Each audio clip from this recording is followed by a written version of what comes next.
Hello and welcome. Wherever you are in the world today, thank you for joining us for the Rise Traveler, unpacking conversations of sustainable travel.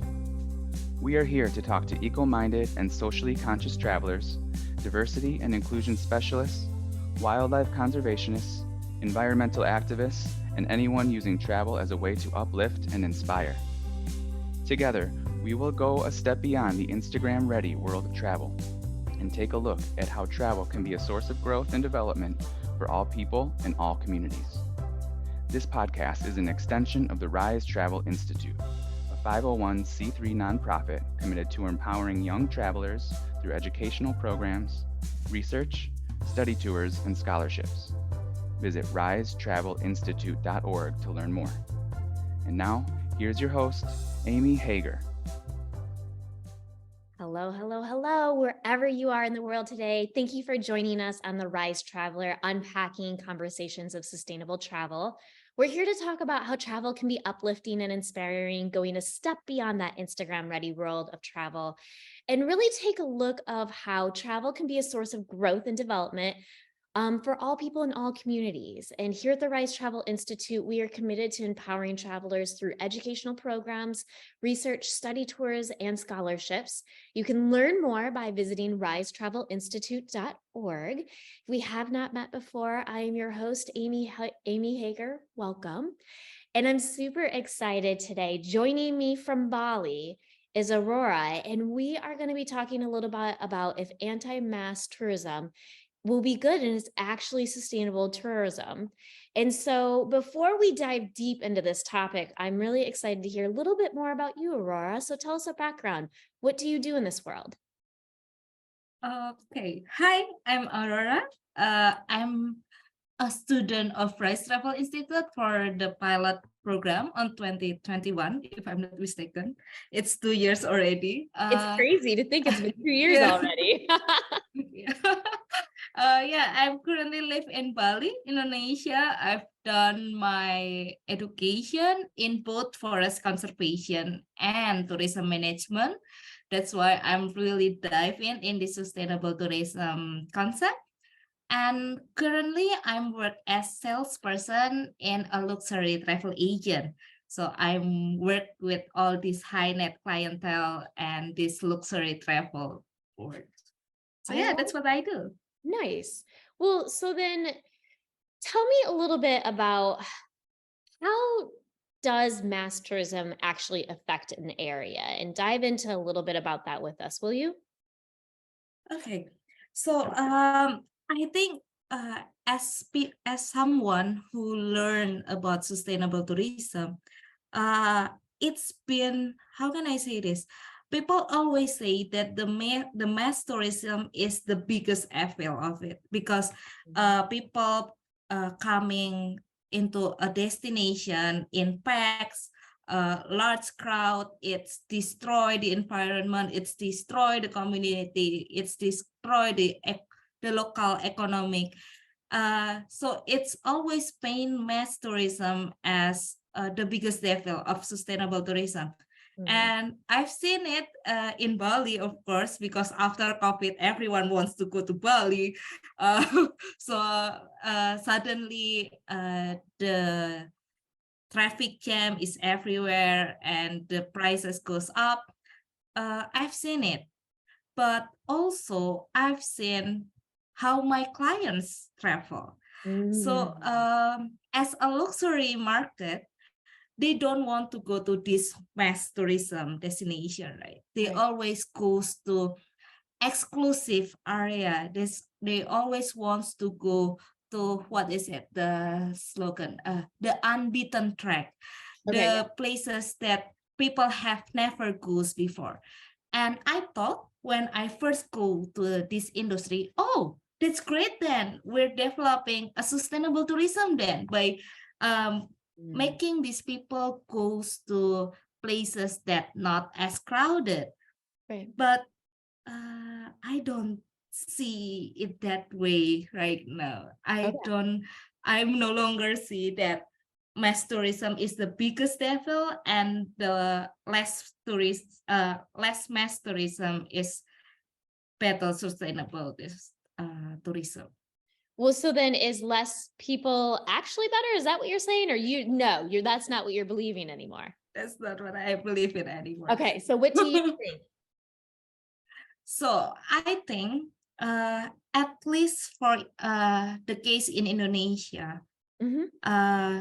A non-mass tourism development most likely is an underdeveloped tourism destination. Okay. So because not many people goes there, the local focus is not tourism. Okay. I will take this example. So we have Bali in one place and Komodo Island. It's the newest trending hotspot tourism destination right now. Yeah. Bali is a mass tourism destination. Yeah. But the local community is prepared. They know how to welcome tourists. They speak English. They know how to deal with these different cultures. They have infrastructure. They have what it takes to do. I know that trash also a huge issue, but they already seen it as a problem and try to manage it. Yeah. They have all of that. Okay. Komodo, in other hand, they have none of it. The Mm. local community is not prepared. When I go to Komodo Island a few weeks ago, my guide is a Jakartans people from Java, and not the locals. Yeah. The one who own every infrastructure, not locals. Oh. The locals cannot keep up because they didn't get used to welcome these tourists to that places. They don't know how to speak English and etc. They don't know what kind of issue that could disturb their life. They didn't see trash as an issue, in example, or plastic waste as an issue because they're not used to see people bringing water bottles foreign, foreign people coming to their area. So I see that when it comes to non-mass tourism destination, they are actually struggling more to welcome this. I wouldn't say unwelcome, but like they are not prepared to welcome these foreign people, these tourists coming to their houses, to their homes, to their area, to their city. So yeah, I think it's quite weird for me itself to see that mass tourism actually could be more sustainable than this going to a middle of nowhere kind of tourism. Yeah, going to off the beaten path or somewhere less traveled, right? And so the people who live on the island that they're not used to mass tourism, I know that sometimes solutions end up being, some sort of like community-based tourism or to develop economically the area. And so I'm curious on what your take is. What do you think the shortcomings, or is there shortcomings of community-based tourism? Like, is that an actual solution? Yeah, it's really weird to think about it because at first I also thought that community-based tourism is the answer because that's where a non-profit organization or the government can go into a village and help to prepare all of these villagers, all these local people to build their own program, tourism activity or some things. I thought that was the great solution, but I don't think that way anymore because because this is where going into a luxury market really changed my mind. Okay. My client, because they pay a lot, they expect a really, really, really high quality. Yeah. And to be honest with you, the community cannot keep up to it because, they are not trained in tourism. They are previously they are farmers or they are fishermen or they're just not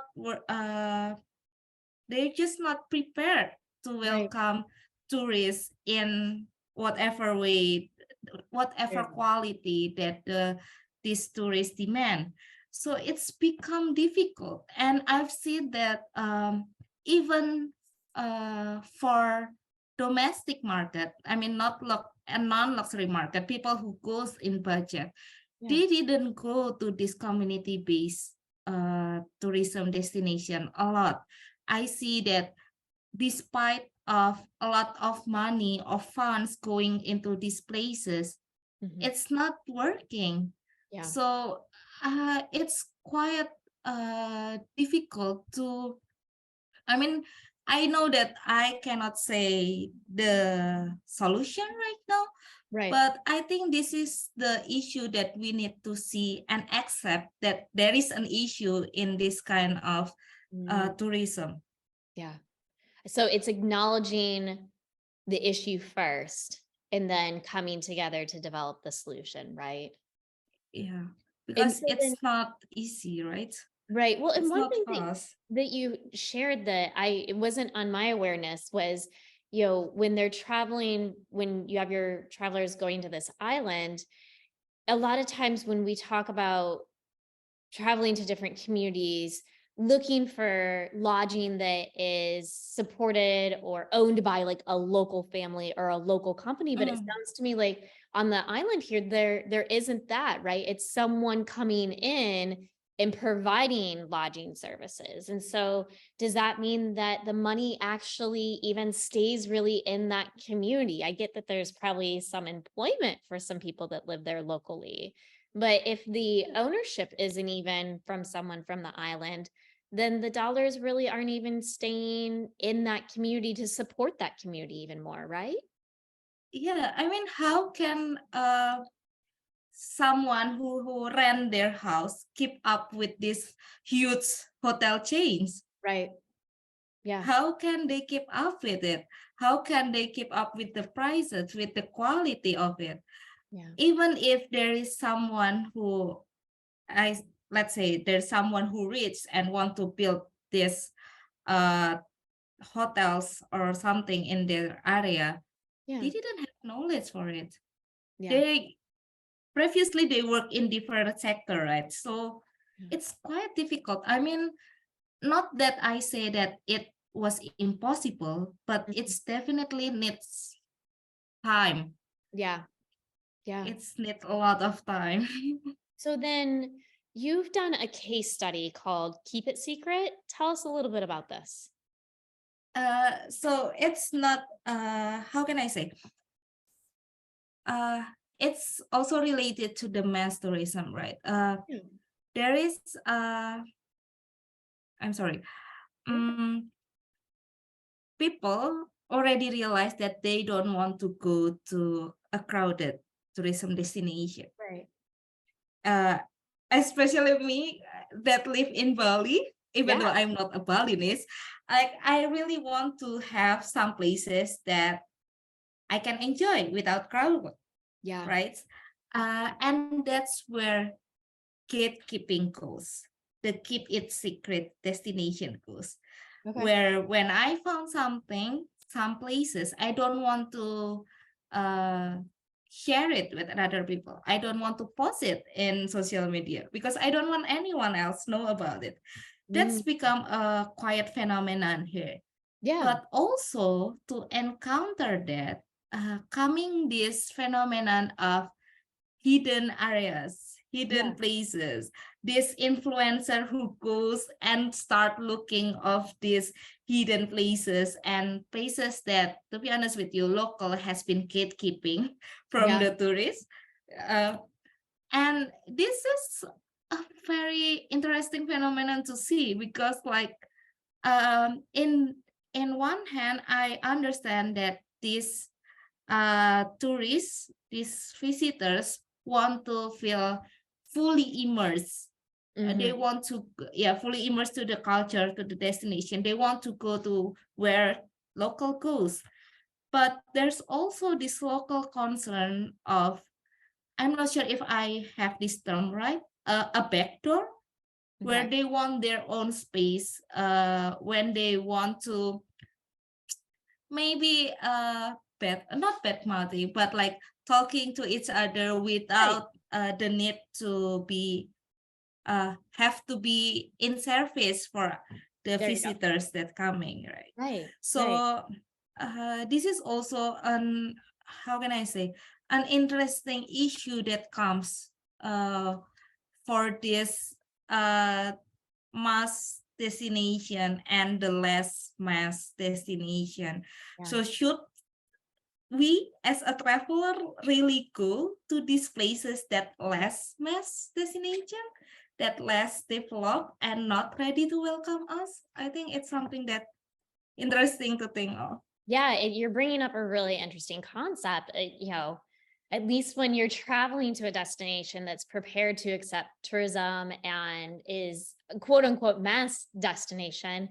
And if you're going somewhere that's more off the beaten path, as travelers, we're curious, right? We want to ask questions. We want to learn more about the local life and about the life that people live there, because it's different than the life we live in our own homes, right? That's true. And maybe these people don't want to talk about that, right? If they did, maybe they would live in more of the mass tourism area, right? And there are people who love to be hosts and to really talk to travelers. And so I feel like those people are where they need to be when they're in those mass destinations. So you're really bringing up some really, really great thought pieces and thought points. And again, we don't have solutions today, but I think creating that awareness is really, really important. And so I'm a little bit curious too, since you do travel quite a bit and you have taken the Rise flagship program. How has that program really empowered you in your choices as a traveler? I would say that the biggest one that I realized, it's making me ask more questions. Yeah. So in example, when I go to the Komodos, the one that I've told before, I'm not just accepting what the guides told me, or I'm not just just seeing around, oh, this is such a beautiful place. But I'm asking questions like, okay, so where are you from? Are you from these islands? To our guide, okay, how the locals keep up to this? What kind of people coming here? How is there any conflict? I'm starting to asking those questions. So at least I'm only annoy my guide. So it's okay, it's his job. But yeah, I think this I'm really grateful that I'm starting to look from different perspective and start to realize that everything is not as good as it seems, or as simple as it seems. I was gonna say, it's not as simple, right? And I think too, going into travel with curiosity and asking questions and being open, I think is one of the biggest lessons that we learn from the Rise flagship program, right? Yeah, true. So then the piece of the program, I guess the capstone part of the program, how do you think that really has influenced your work or you as a traveler as well? So I'm actually working on this RISE pilot program when I'm doing my master degree. Yeah. And at first, and I mean, as you know, university is mainly works with this theory stuff. So I have this kind of ideal in my head that, oh, this is how sustainable tourism should look like. Yeah. But when I go dive to the program and then I see, oh, even I remember in the animal tourism discussion, I remember that the one who gave the material itself is debating within each other. So I'm like, oh, okay, it's really interesting that all of this is still debatable. And it's also prepare me for this real life, this real world that I need to come in after the master degree, that sustainable tourism, it still have a very long way to go. And it's not as easy as the theory said, but it's also still worth to be strive for. Yeah. Yeah. Well, and I think again, like you really nailed it. A lot of time people go through university and they understand a lot of theory, but they're missing that practicality point of it. And Mm, it isn't as black and white as the words are that's written in a true. book. And so it really That's true. is complex issues that we don't have answers to, but going in and exploring and figuring out the answer, I think is really, really important. And I love that that's kind of where you are in your journey. And so I'm curious, when you look through your crystal ball, how do you Oh, see the future of sustainable travel? Like, what do you see it as? unfortunately, I will take a pessimist point of view in this time. Yeah. Uh, Seeing what happens around me, I see for the upcoming few years at least, greenwashing will still hold the era in sustainable tourism. Yeah. Because right now I know that there is a rising demand of Mm, sustainability, right. but I don't think the industry itself realize that they need sustainability.